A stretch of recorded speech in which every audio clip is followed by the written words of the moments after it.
ایک جنرل ہے جے Shankar, retire general ہے بھارت کا، اس کی گہری نظر تھی ابھی جو حالیہ کشیدگی ہوئی ہے پاکستان اور بھارت کے درمیان۔ آج اس کے منہ سے سچ نکلا ہے اور سچ سنیں گے آپ تو آپ خوش ہوں گے یقیناً۔ اس نے کہا ہے کہ یاد داد دینی پڑے گی پاکستانی فوج کی مہارت کی۔ یہ اتنا پروفیشنل فوج ہے کہ اب ہم یہ کہنے پر مجبور ہیں کہ چائنا کا جو عسکری ساز و سامان پاکستانی فوج استعمال کر رہی ہے، اتنی مہارت سے اس نے استعمال کر کے انڈیا کے خلاف تباہی مچائی کہ اس کی داد دینی پڑے گی۔ اور اس نے یہ کہا کہ یہی ساز و سامان یعنی چائنا کا جو پاکستان اپنا عسکری ساز و سامان استعمال کر رہا ہے، اگر چائنا خود کرے تو وہ بھی اتنی مہارت سے اپنے سامان کو استعمال نہیں کر سکتا تھا جتنی مہارت سے پاکستانی فوج نے ہمارے خلاف یعنی ہندوؤں کے خلاف، ہندو آپ سمجھیں کہ ہندو آرمی اور پاکستان کے خلاف نہ کہ یہ ہو نہیں سکتا۔ لیکن کیا ہوا کہ آج اس نے جے شنکر جنرل نے اس نے کہا کہ پاکستان کو ماننا پڑے گا کہ اس کی صلاحیتیں بہت زیادہ ہیں اور جنگی ساز و سامان جو چائنا کی طرف سے ان کو دیا گیا تھا اس کا بہت ہی مہارت کے ساتھ انہوں نے استعمال کیا ہے۔ اس سے بڑی بات اس نے کی ہے دوستو، اس نے یہاں تک کہہ دیا ہے کہ اگر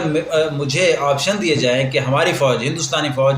پاکستان سے جنگ کرے یا چائنا سے، تو اس نے کہا نہیں، پاکستان سے جنگ کرنے کو ہم ترجیح نہیں دیں گے، ہم یہ سہ لیں گے کہ چائنا کے ساتھ ہماری جنگ ہو جائے، ہم یہ پسند کریں گے۔ اور آپ جانتے ہیں کہ چائنا ہی ہے جو امریکہ کو ٹکر دینے کی صلاحیت رکھتا ہے، اور یہ ہندو خود کہتے ہیں، بار بار یہ کہتے ہیں کہ پاکستان چائنا کے بل بوتے پہ ہم سے لڑتا ہے۔ آج ان کے منہ سے نکل گیا کہ نہیں، چائنا کا ساز و سامان ضرور ہے، وہ امیر ملک ضرور ہے، مگر جس مہارت سے پاکستان نے ہم پہ اٹیک کیا اور ہمیں مجبور کر دیا کہ جنگ بندی کرنے کا معاہدہ کریں، تو یہ ایک مثالی بات ہے کہ چائنا بھی ہم پر اتنا زبردست اٹیک نہیں کر سکتا۔ دوستو،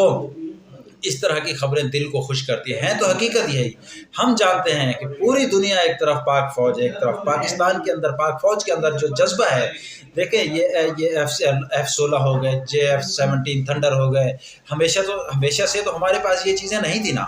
JF-17 تھنڈر ابھی آیا ہے، J-10C تو ابھی آیا ہے، F-16 تو ابھی آیا ہے، لیکن ہمارا جذبہ مسلمانوں کی تاریخ آپ دیکھیں کب سے شروع ہوئی؟ 313 بمقابلہ 1100، بس